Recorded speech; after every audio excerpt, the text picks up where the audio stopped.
Bemcast é um oferecimento de Clínica Pulsos, Grupo Imuno BR.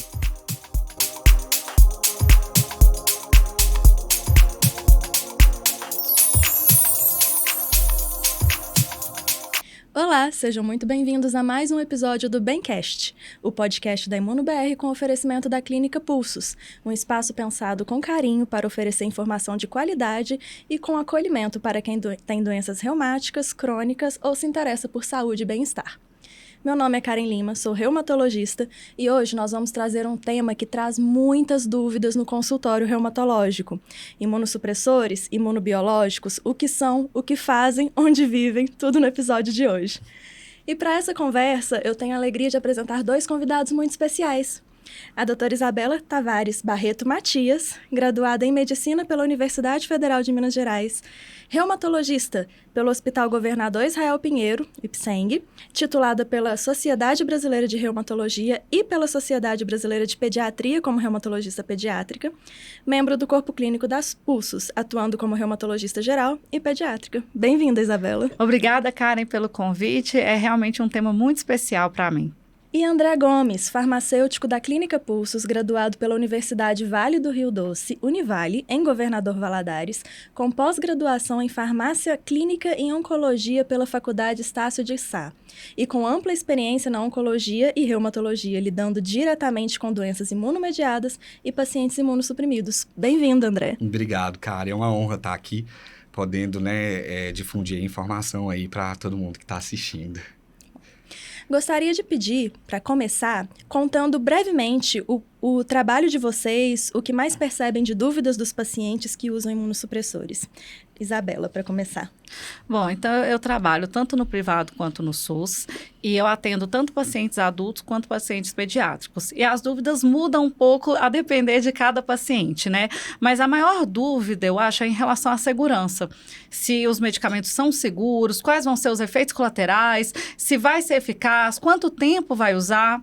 Então, realmente os pacientes, eles ainda estão inseguros e eu acho que a imunossupressão e os imunobiológicos são coisas que são pouco divulgadas. Então, realmente, a gente precisa de estar aqui falando sobre isso. Certo. André? Então, eu trabalho, na Pulsos, tenho um contato direto, assim, com o paciente e também a gente lida muito com a questão da gestão do estoque, que é importante, o acompanhamento das doses, as próximas infusões dos pacientes.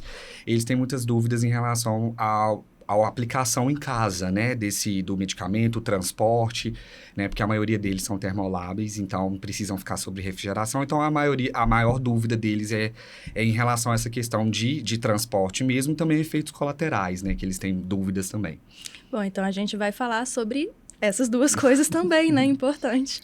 E para começar, Isabela, eu queria que você classificasse para a gente o que são imunossupressores e o que são imunobiológicos. Sim. Os imunossupressores, eles são medicamentos como se fosse para acalmar o sistema imune, quando ele está muito exacerbado e atacando o próprio corpo. Quando a gente fala de imunobiológico, a gente já está falando de uma medicação, assim, de uma nova geração de medicamento que foi fabricada através da biotecnologia e que ele vai buscar alvos mais específicos dentro do sistema imune e não somente diminuir o sistema imune de forma geral, fazendo com que a gente consiga ter um melhor controle da doença e também, às vezes, menos efeitos colaterais. E dentro da medicina, em que condições que a gente se preocupa mais em usar imunossupressores? Bom, os imunossupressores a gente vai usar nas doenças autoimunes crônicas. Então, a gente tem exemplo aqui como o lúpus, como a artrite reumatoide, a espondilite anquilosante, mas existem também exemplos fora da reumatologia, Então, a gente pode usar na doença inflamatória intestinal, da gastroenterologia, também na dermatologia, hoje tem múltiplas indicações, principalmente a dermatite atópica e a psoríase, e nós podemos usar também para evitar a rejeição de transplantes naqueles pacientes pós-transplantados. Certo. E André, na prática, como que esses medicamentos se diferenciam dos tratamentos tradicionais? Então, os imunossupressores, como a doutora falou, assim, eles tentam, acalmar o sistema imune de forma mais macro ali, o sistema como um todo. Já os imunobiológicos, eles são na terapia mais alvo, né? Então, eles diferenciam do tratamento convencional por conta disso, né? Da própria produção desse medicamento, a forma com que ele é feito, armazenado. Então, precisa de todo um cuidado ali dentro, né, desse contexto aí de uso do medicamento. Então, ele se diferencia, né, exatamente nessa aplicabilidade, né, no uso, né, dentro das doenças crônicas aí. E aí a gente tem essa diferença muito da questão de imunossupressores estar mais ligada à questão sintética, né, são medicamentos sintéticos, assim, de ligações químicas, né, e tudo mais. Já o biológico, a gente tem esse material mesmo, né, vivo, né, então essa é a maior diferença. Então, esse uso que faz essa diferenciação aí, na prática. Certo. E por que eles são necessários para as doenças autoimunes? Certo.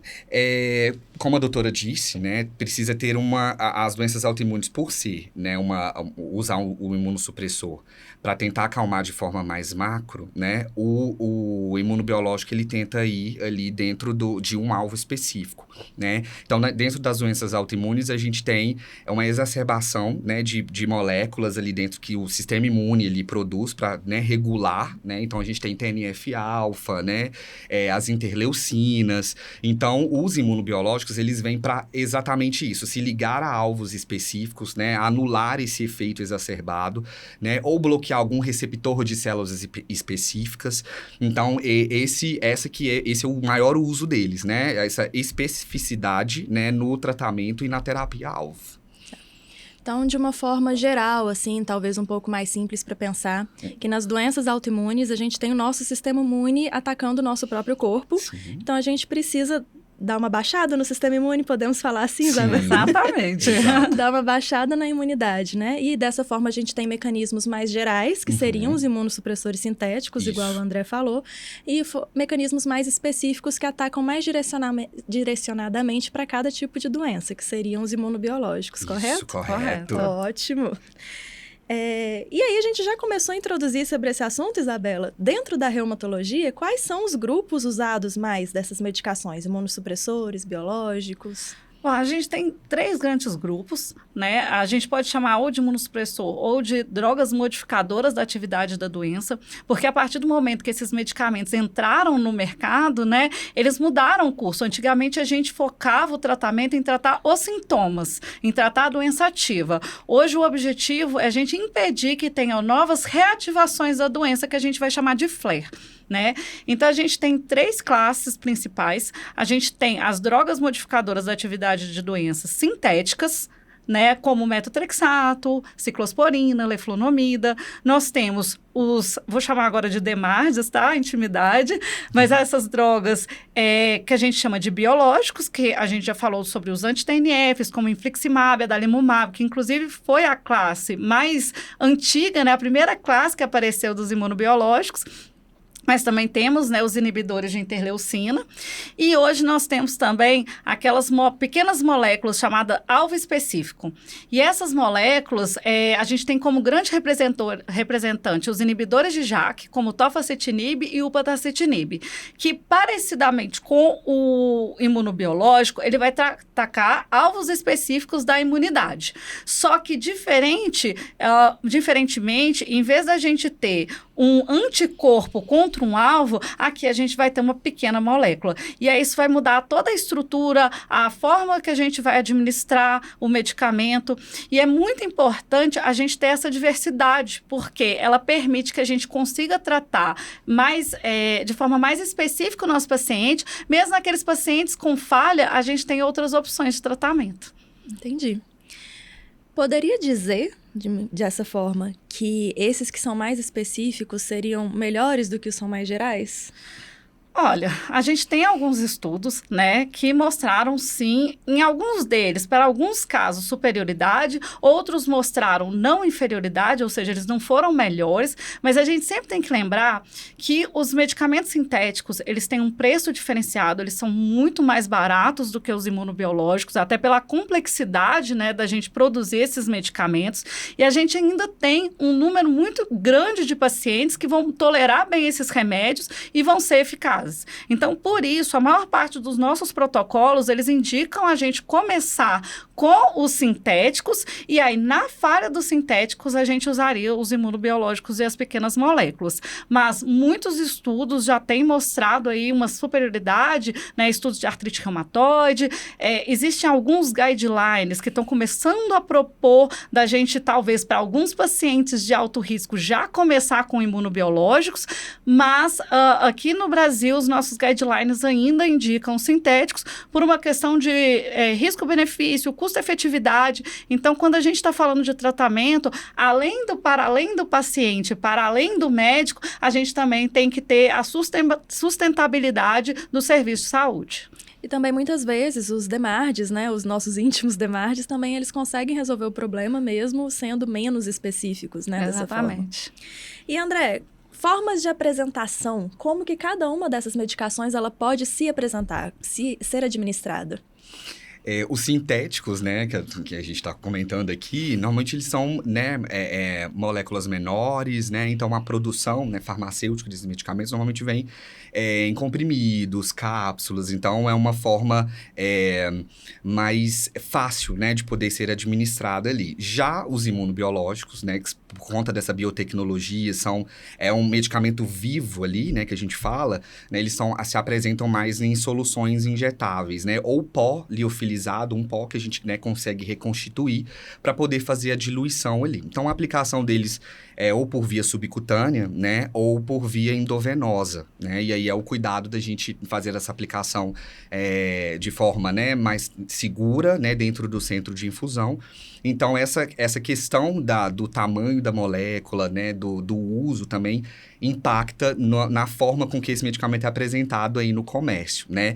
E essa questão do biológico ser, né, igual a doutora falou, ser caro, né, a questão de produção, por isso que vem esse valor agregado dele, porque é uma biotecnologia, é complicado produzir, então esses medicamentos passam a ser mais caros, né? Então a gente tem dispositivos hoje aí que são mais difundidos com os imunobiológicos, que é a caneta aplicadora, que facilita, né, a autoaplicação, a autoinjeção. Então, a gente tem essas formas aí de apresentação farmacêutica para essas drogas, né, para esses medicamentos. Certo. E por que alguns pacientes usariam comprimido e outros precisariam de injeções ou infusões hospitalares ou em clínica especializada? Certo, essa é uma dúvida também, né? Porque às vezes associa pela forma com que a pessoa está tomando o medicamento ali, né? Mas isso vai muito da questão da resposta, né, clínica do paciente ali frente à doença ou o estado ali, o status do sistema imune, né, como um todo. Então, se o paciente não está, né, tendo uma resposta adequada, né, ao medicamento oral, por exemplo, que a gente começa utilizando os DEMARDs, e a gente começa, né, a escalonar isso aí para uma outra terapia, né, opcional, né, que a gente tem várias opções, como a doutora disse. Então, é essa diferenciação mesmo. Assim, o ponto principal é se está tendo a resposta, né, ou não. E aí, vai da conduta médica, né? Então, a gente agora você não vai tomar o comprimido, você vai tomar agora uma forma, né, injetável do medicamento, e as pessoas associam até essa questão de ser, entre aspas, mais forte, né? Eu tô tomando venoso, então tá sendo mais forte o medicamento. Mas não tem uma associação isso, né? Pela forma com que o paciente está tomando o medicamento. Então, é mais pela questão, né, da resposta clínica do paciente ao tratamento. E, Isabela, o que a gente pode usar para guiar a escolha desses medicamentos para o paciente? Nossa. A forma de apresentação do medicamento para o paciente. Tem muita coisa. Porque, assim, é individualizado mesmo, sabe? Então, cada paciente é um paciente. Então, a gente vai avaliar desde a atividade da doença, os outros problemas de saúde que o paciente tem, que a gente chama de comorbidades. A gente vai avaliar a adesão do paciente. Então, eu tenho uma paciente que ela falava, eu não quero comprimido, eu não gosto de comprimido. Quando eu propus passar uma medicação injetável, ela ficou super feliz. E a gente sabe, por exemplo, que a adesão dos medicamentos orais, eles são piores, são menores, né, do que a administração de medicamentos subcutâneos, endovenosos. Tem o próprio medo da agulha, né, que é super comum. Sim. Tem essa questão que ele falou, né, que o André falou, sobre as pessoas terem esse mito popular de que o endovenoso vai ser mais forte, vai ser melhor, vai ser mais rápido. Então, é individualizado caso a caso. Tem até questões de gravidez, assim, na hora de escolher, porque tem medicamentos que a gente pode engravidar com segurança usando, outros não. Então, são vários fatores que vão impactar impactar na escolha, e a escolha tem que ser sempre uma decisão compartilhada entre o médico e o paciente diante daquilo que o paciente está apresentando, né? Está mostrando, está relatando. Então, tem pacientes, por exemplo, que às vezes moram longe, que para eles é mais fácil fazer aplicações que têm intervalos mais longos. Tem pacientes que se adaptam muito bem a comprimido, que têm medo de agulha. Então, são vários fatores mesmo. E, obviamente, que o paciente é muito importante. E quando a gente pergunta para o paciente, né, qual remédio você prefere? Né, eles falam, mas eu não entendo disso, você escolhe. Mas quando a gente coloca isso para o paciente, não é porque a gente quer que ele escolha entre um anti-TNF e uma interleucina, mas a gente quer que o remédio se adapte à rotina desse paciente. Então, a gente quer saber se ele consegue tomar endovenoso, se ele prefere subcutâneo, se os intervalos dos remédios estão adequados para ele. E, obviamente, dentro de tudo que é aquilo que a gente propõe para o paciente tomar, já são medicações adequadas para ele tomar. Sim. E a gente tem poucos estudos mostrando assim, que um é superior ao outro, que é uma dúvida frequente. A maior parte das vezes, os nossos estudos estão mostrando que um é igual ao outro. Então, tem algumas exceções, obviamente, mas quando a gente apresenta, a gente quer realmente adaptar o remédio à rotina do paciente. Mesmo porque o melhor remédio é aquele que o paciente consegue usar, né? Exatamente. Né? Tem paciente, por exemplo, que trabalha embarcado e fica fora em alto mar durante um certo período, então, dependendo da periodicidade da medicação, ele não conseguiria usar a medicação. Exato. Então, essa parte da decisão compartilhada, ela é muito bacana mesmo de se levar em consideração para escolher para o paciente. E... ok, vamos fingir aqui que eu sou uma pessoa que vai começar imunobiológico. Isabela, quais cuidados que eu tenho que ter antes de começar o tratamento? Preciso fazer algum exame específico, fazer alguma coisa específica? Sim. Na verdade, antes da gente começar qualquer um dos medicamentos, mesmo quando a gente está falando ali dos sintéticos, a gente vai ter que precisar de alguns exames. Primeiro porque a gente precisa saber se tem alguma doença de base, né? Alguma doença mais grave de base. Então, a gente precisa de um hemograma, a gente precisa de ver como é que está o fígado, como é que está o rim, porque alguns medicamentos podem ser tóxicos para esses órgãos. A gente precisa identificar se tem alguma infecção que está oculta ali, né? Então, a gente vai pedir algumas sorologias e, como a gente vive numa área endêmica de tuberculose, é importante para a gente, né, fazer a investigação não só da tuberculose doença ativa, mas também da tuberculose latente, que é como se a gente tivesse o bichinho, a micobactéria, dentro da gente e em situações de imunossupressão, que é o caso desses medicamentos, a gente pode acabar tendo a tuberculose doença. Então, para evitar, a gente tem que fazer esse rastreio e, às vezes, a gente vai ter também que vacinar. Um outro cuidado também que eu considero muito importante é a vacinação, porque esses pacientes, eles vão ser imunossuprimidos a partir do momento que eles usam o tratamento, né?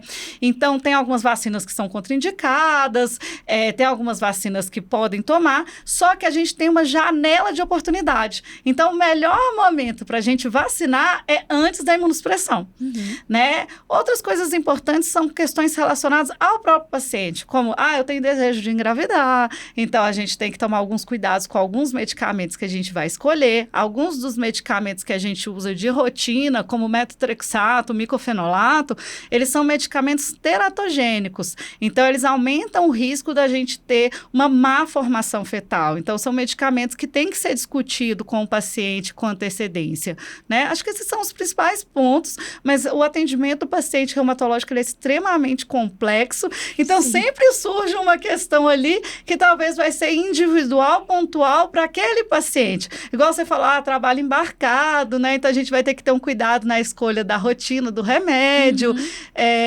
Tem pacientes que vão ter problemas com eletricidade, com acesso à geladeira. Então, isso tudo faz parte dessa avaliação. Mas, no primeiro momento mais técnico, a gente tem que fazer os exames, investigação infecciosa e também preocupar com a vacinação por ser uma janela de oportunidade. Excelente. E aí, André, pensando que eu sou essa pessoa que vai começar o imunobiológico, quais cuidados gerais com doses, com horários da medicação que eu deveria ter? Isso é muito importante, né? Que a gente tá falando aqui questão de adesão, né? E a adesão é o principal ponto aí para ter um sucesso na terapia, né? Então, hoje já existem aplicativos, né? A gente fazer o paciente colocar na agenda, manter esse horário aí. Como a doutora disse, realmente, o paciente que toma medicamento oral, às vezes esquece, pula dose, ou esqueci dose, toma dose dobrada. Então, precisa ter esses cuidados aí com questão de horário. Agora, quando a gente tem, né, um imunobiológico, né, que tem os espaçamentos, né, maiores, a gente tem uma adesão, né, melhor, né? Então, isso é um cuidado também que deve ter, né? Como um centro de infusão onde a gente trabalha, a gente sempre tenta manter a dose, né, do paciente ali na data correta do intervalo. Às vezes aparece paciente que fala, né? Mas eu quero adiantar muito tempo. Sim. Então, existe também um intervalo que a gente consegue adiantar ou atrasar a dose. Então, assim, acho que o maior cuidado também é a questão da comunicação, né? O paciente com a equipe que está assistindo ele, principalmente o médico, né? E esse cuidado também com o medicamento, né? O medicamento, né? Normalmente os imunobiológicos, a maioria deles tem que ficar sobre refrigeração, né? Tem que ficar em geladeira. Tem pacientes que retiram esses medicamentos na Secretaria de Saúde, na farmácia de Minas, né? Ou recebem direto do laboratório. Então, tem que ter esse cuidado também. Então, né, cabe a nós a orientação correta, né, para o paciente também fazer essa adesão, né, e o tratamento ser um sucesso, né, porque é um tratamento crônico, então ele vai continuar fazendo uso ali. Então, acaba virando uma rotina, né, então Sim. o tratamento tem que fazer parte da rotina, né, desse paciente aí, né. Certo. E muitas vezes o paciente usa outras medicações. Tem que ter algum cuidado específico com interações com outras medicações? Sim. E aqui eu vou complicar um pouquinho mais a pergunta, André. Interações com bebida alcoólica, com cigarro... Perfeito. O pessoal pergunta também, né, Pergunta doutora? muito. Eu tô tomando comprimido, final de semana vai ter uma festinha, eu quero beber. A gente orienta sempre não, né? Porque, assim, são substâncias que provocam uma inflamação, né? Mesmo você tomando um medicamento ou não. Então, a gente orienta, né, a não tomar essa substância quando estiver fazendo o tratamento, né? Mas é claro que as pessoas tomam, né? Porque faz o uso contínuo, então, ou acham que já tá bem, a doença tá estável. Então, assim, a recomendação é não ter esse tipo de interação com essas substâncias. Mas também existem as interações com os outros medicamentos que esse paciente toma, que são doenças, né, as comorbidades, como a doutora disse. Então, às vezes o paciente é hipertenso, ou tem problema ali, né, de dislipidemia, gordura alta, então, no sangue. Então, ele toma outros medicamentos, além de outras infecções também que pode acarretar. Então, ele pode tomar um antifúngico, um antibiótico. Então, esses medicamentos podem sim ter interação medicamentosa forte, né, com principalmente os imunossupressores sintéticos, metotrexato, ciclosporina, que pode aumentar o risco, né, de toxicidade, né, no fígado. Então, a gente tem interações sim potenciais com imunossupressores e outros medicamentos que o paciente pode usar ali nas doenças, que ele também tem outras doenças que ele tem. Reduz o efeito do medicamento? Com certeza, com certeza. Principalmente, assim, o álcool, né, que a gente tem essa questão ali do fígado, né, e tudo mais. E o cigarro, né, além de diminuir o efeito, também algumas doenças, como a psoríase, a gente tem uma exacerbação, né, dos sintomas ali. Então, a gente orienta a não fazer o uso ali, concomitante e tal, mas se fizer, que a gente sabe que acontece, fazer com bastante, né, cautela, né, e, assim, sempre reportando ao médico, mas ter esse extremo cuidado, né, assim, é fundamental. Evitar abusos, né? Exatamente, exatamente. É muito frequente, às vezes, a gente pegar um paciente, por exemplo, com artrite reumatoide, artrite psoriásica, que está com uma doença de difícil tratamento, mesmo usando medicações ótimas, vai ver a pessoa não conseguiu ainda largar o cigarro. Exato. Então, esse é um bom exemplo, assim, né? Tipo, mostrando que atrapalha realmente o tratamento, né? Sim. E a gente já começou a conversar um pouquinho sobre armazenamento, sobre transporte das medicações, né, André? Dentro da Pulsos existe todo um protocolo bacana para deixar a medicação com mais segurança possível, Exato. administração bem bacana para o paciente. Mas a gente sabe que tem realidades em que o paciente, como você disse, pega a medicação na Secretaria de Saúde e guarda em casa. Tem casos que o próprio paciente aplica a própria medicação. Nesse caso, queria já deixar algumas orientações. Perfeito. Me diga, como armazenar com segurança os imunossupressores injetáveis? Perfeitamente. A gente sempre passa essa orientação, acho que é constante, isso é rotina nossa lá, né?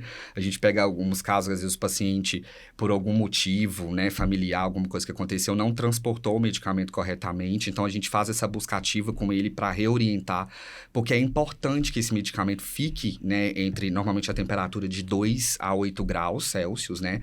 A geladeira da nossa casa normalmente fica ali em volta de 5, 6 graus, então quando a gente coloca ali no termostato, regula, né? As geladeiras hoje em dia não tá tendo muito esse controle, a gente consegue regular, mas fica mais ou menos dentro dessa faixa de temperatura.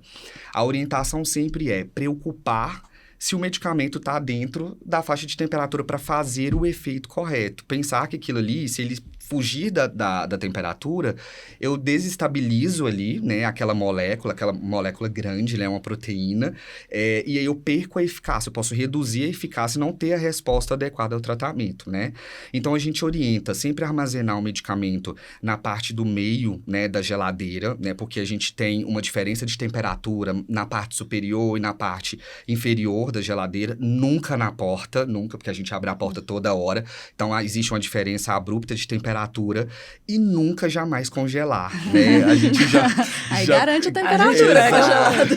Mas a gente já pegou caso, a gente orienta o paciente de novo. Às vezes tem paciente que, né, não armazena em casa, deixa na casa da mãe. Então, a gente também tem que passar essa orientação dele repassar essas orientações para os familiares também. Porque às vezes não é só ele que cuida do medicamento, né? Às vezes é a avó, a mãe, o tio. Então, assim, passar essa informação. Então, a principal orientação é essa, né? No meio na parte do meio ali da geladeira, a gente pede também para isolar ali de alimentos, para não ter contato com a embalagem, né? Para deixar a embalagem ali íntegra e garantir que o medicamento vai estar certinho.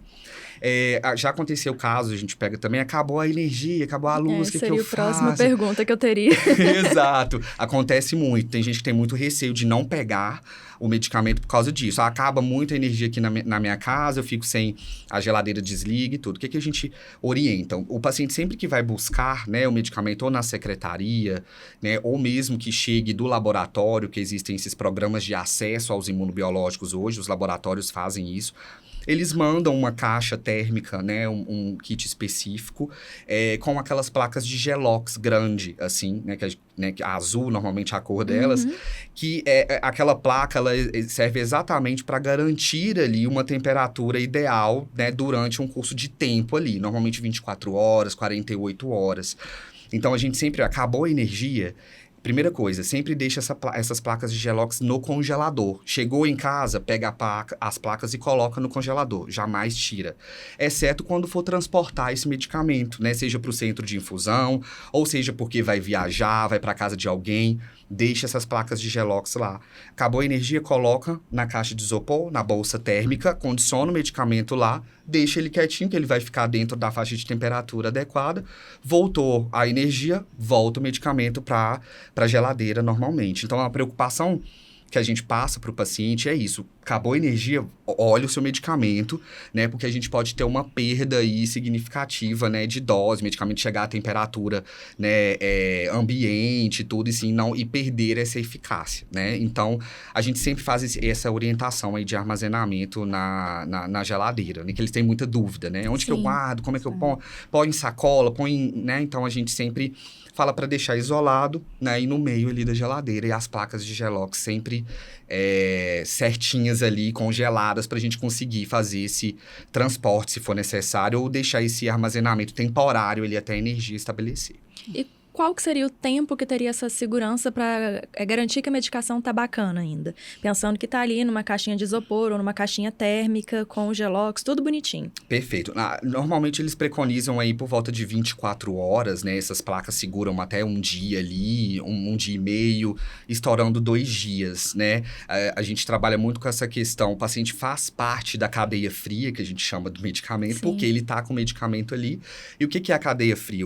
Desde que o medicamento é produzido, produzido dentro da indústria, ele fica sob refrigeração e ele precisa manter isso até chegar na administração, né, do paciente, né? Então, a gente tem essa conduta, né, de falar com o paciente porque ele tem essa preocupação. Há quanto tempo que vai durar se eu deixar só na caixa de isopor e tal?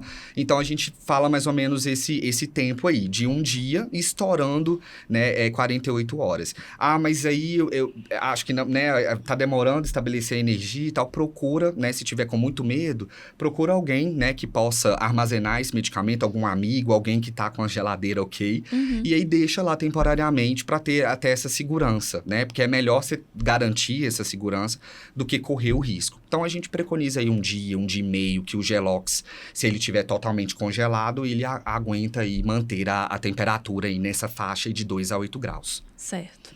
E quando que eu sei que o medicamento ele precisa ser armazenado na geladeira? Se for um imunobiológico, né, a maioria deles, grande parte, tem que ficar sob refrigeração de 2 a 8 graus. Na própria embalagem mesmo também do medicamento, vem lá a questão de armazenamento dele, né, dentro da faixa ali de 2 a 8 graus, fica bem especificado ali. Os outros sintéticos, normalmente em temperatura mesmo ambiente, né, que são os comprimidos, né, então fica em temperatura ambiente. Então, o que a gente tem que ter maior cuidado são os imunobiológicos, se eles são termosensíveis, que a gente fala. Então, qualquer variação de temperatura que seja muito abrupta, a gente pode comprometer, sim, a eficácia desse medicamento ali no tratamento do paciente. E para transportar o medicamento de um lugar, de um ponto A até um ponto B, além dessa questão de placa de isopor, de bolsa térmica, junto com o Gelox, precisa ter algum outro tipo de atenção, alguma outra preocupação? Basicamente é essa questão mesmo da temperatura. Eu costumo, assim, reforçar a questão da integridade também da caixa, da embalagem. A gente já pegou pacientes que trazem fora da embalagem o frasco, né? A gente sabe que os frascos são de vidro, então, ao transportar a caixa, né? Evitar, por exemplo, vou dar uma paradinha e vou deixar a caixa no carro. Muito sol, o carro tá no sol. Colocar o medicamento em mochilas. Né? Passar esse medicamento para alguém que não tem essas orientações ali. Então, tem que ter esses cuidados também. Então, assim, a gente pede para garantir que ele esteja a integridade ali dentro da caixa, porque a gente pode ter, né, a caixa cair, o frasco pode quebrar e você perde ali essa dose do medicamento, né? E uma coisa, assim, que às vezes eu observo é que tem paciente que não tem o Gelox, e aí eles colocam no gelo. Exatamente. E aí a orientação que a gente dá é não colocar o gelo diretamente em contato com a caixa, porque isso pode danificar o produto. Sim. Então, se você for usar gelo, coloque em sacos plásticos dentro ali da caixinha de isopor ou da térmica, para não ter esse contato direto, né? Exato. Que é uma coisa que eu vejo bem comum. Acontece. Complementando isso, o gelo... às vezes o paciente fala, eu não tenho Gelox, não tinha a placa, aconteceu, a gente sempre orienta. Se não tiver, procura a gente, que a gente tem essas placas a roda, assim, né? Tem muita placa de Gelox, porque a gente recebe medicamento a todo tempo. Então, assim, a gente orienta também a não fazer transportes longos com o gelo que a gente tem em casa mesmo, porque ele não... Gelo de água. Gelo, exatamente, os cubinhos, porque ele não garante essa temperatura adequada. O Gelox não, porque dentro do Gelox a gente tem um gel ali, uma substância que ele não é água, só água, né? Porque o gelo de casa é água ali, então ele não mantém essa temperatura. Mas assim, aconteceu algo, não tem como, não tem Gelox nem nada, vai pro gelo mesmo, pelo menos para garantir ali que ele não vai sair tanto da faixa de temperatura ali. Tá. E que dica que a gente pode dar para quem está pensando em viajar? O planejamento das doses, essas questões para quem vai fazer uma viagem mais prolongada, uma viagem internacional, alguma coisa no sentido. Sim, o primeiro ponto, né, como eu testei aqui, é a comunicação, né, doutora? Eu falei assim, avisar o médico, olha, eu vou fazer uma viagem, vou passar tanto tempo, porque aí a gente pode trabalhar na questão de ou adiantar doses, ou também atrasar, porque o paciente, às vezes, ele fica muito, não pode, existe uma faixa ali que é permitida, né, uma semana depois, depende do medicamento. Então, assim, se planejar mesmo, né? Conversar com o médico. Primeiro, olha, eu vou viajar, vou ficar tantos dias fora. Será que dá para fazer a dose? Às vezes dá pra gente encaixar ali, dá para atrasar as doses. Quando é, por exemplo, um comprimido, né? Fica mais fácil, quando a pessoa vai viajar, a gente consegue carregar ali os comprimidos. Agora, quando já ele é termosensível, tem que estar na geladeira, é complicado, porque às vezes tem que pegar um avião, alguma coisa assim. Então, a gente orienta a ficar, se vai transportar no avião, deixar, né? Carregar essa caixa junto ponto, jamais despachar a caixa, ficar com essa caixa. Outro ponto é olhar as questões de legislação internacional do país, né? A entrada desse medicamento no país também é algo que o paciente precisa, né, verificar. Então, assim, existem alguns pontos no checklist que a gente, né, passa para poder fazer com que o paciente consiga ali, né, transportar o medicamento, né, de forma adequada e conseguir seguir com o tratamento. E, idealmente, é bom levar sempre a receita médica, Exatamente. né? Às vezes até a receita médica traduzida para a língua ou para o inglês, né? Que é uma língua que a gente usa de forma internacional, né, um relatório, né? Para poder ajudar também, assim, a não ter problemas na alfândega. No recebimento, no chegada, recebimento. né? Então, assim, você garante que realmente teve um médico que prescreveu, que tem um carimbo, um CRM por trás daquilo, que ajuda a gente a transportar com segurança. Exato. Certo.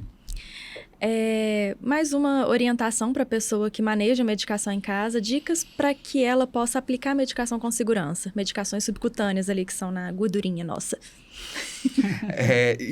Sempre fazer a limpeza, né, ali do local, né? Claro que quando o paciente vai fazer a aplicação em casa, ele normalmente passa por um treinamento ali da equipe que acompanha ele num centro de infusão, ou o próprio médico, a equipe de enfermagem também atua muito nessa parte. Então, ele recebe um treinamento prévio. Hoje, os tratamentos, como eu disse, né, o imunobiológico vem numa caneta aplicadora, então é uma autoaplicação, ele aperta e já injeta.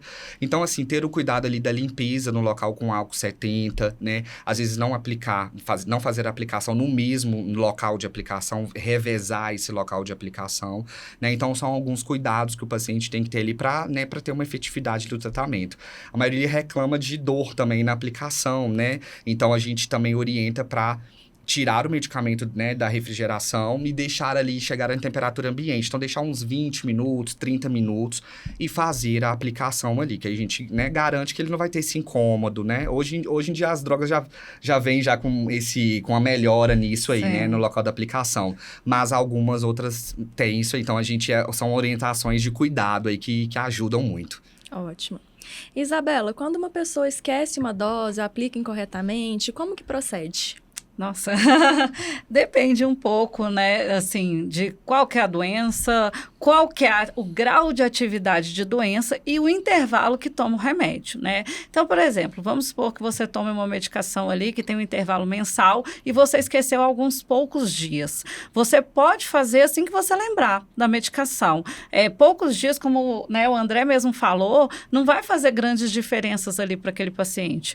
Mas, se passou muito tempo e principalmente quando já está muito perto da próxima dose, né, para evitar de você acabar fazendo quase uma dose dobrada, aí vai muito de caso a caso. Se o paciente estiver muito ativo, por exemplo, ele começou o tratamento faz pouco tempo, então ele costuma estar mais inflamado, você pode fazer a dose quando você lembrar, só que aí você vai mudar o calendário das aplicações, então você vai mudar os intervalos. Então, se ela é de mês em mês, se você mudou a data, você vai tomar só no mês seguinte.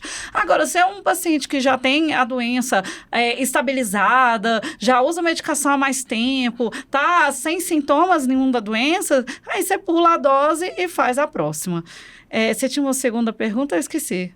Não, era isso mesmo. A minha próxima seria sobre os efeitos colaterais, quando que eles se tornam mais preocupantes a fim da gente precisar adiantar uma consulta com o médico. Tá. Aí depende muito dos medicamentos, né? Como a gente tinha falado anteriormente, os medicamentos sintéticos, eles vão ter um pouco mais de efeito colateral sistêmico. Então, ele pode dar enjoo, diarreia, como é o caso do metrexato, náuseas, diarreia também com micofenolato. Então, cada medicamento tem alguns efeitos colaterais, né? Esses efeitos colaterais, a gente considera eles como efeitos colaterais mais leves. Então, nesse caso, eu já até oriento de antemão que pode ter e que não precisa.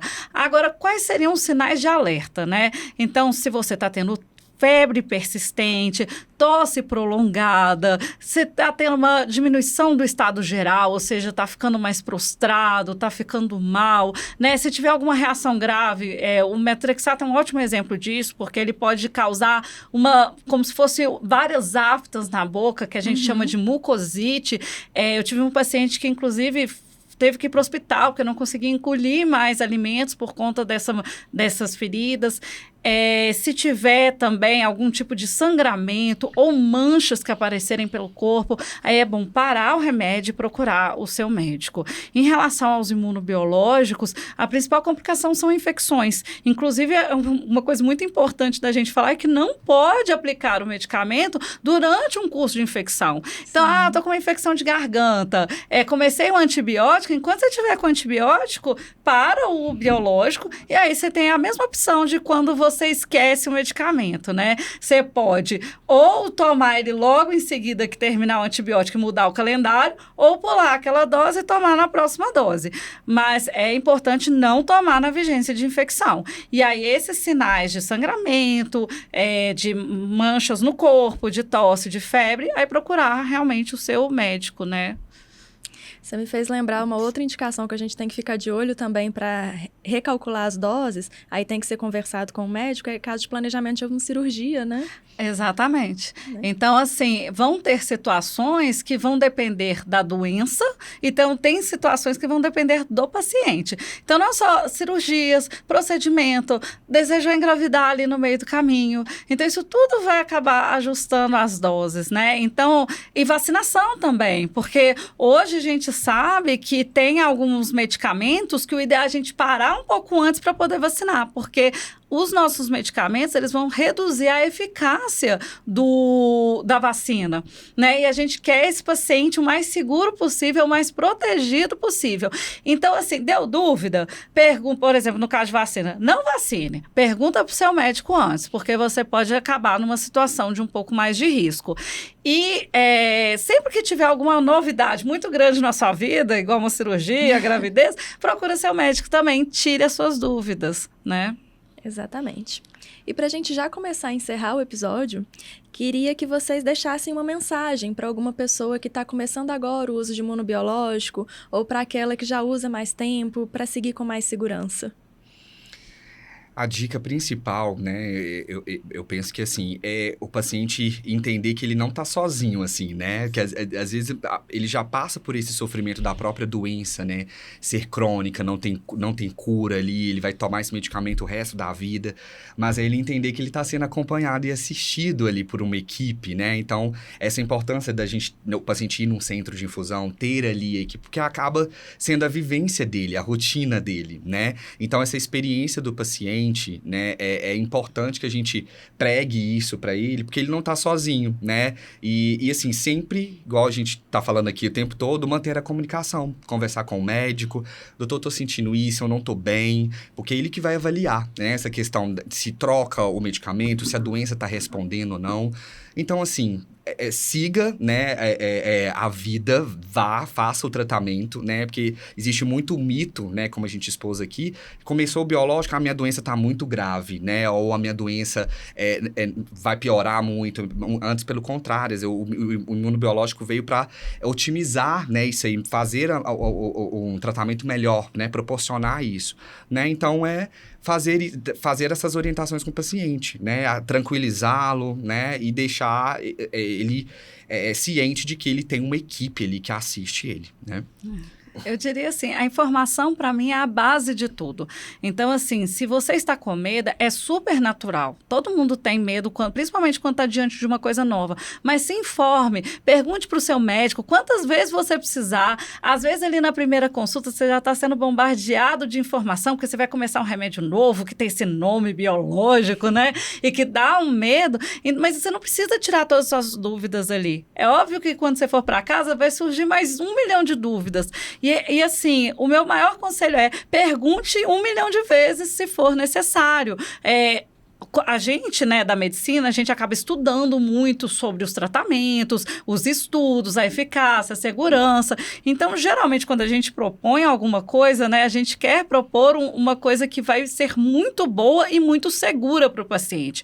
Mas vocês não têm o acesso a todos esses trabalhos que a gente, né, estudou para conhecer do remédio. Então, pergunte.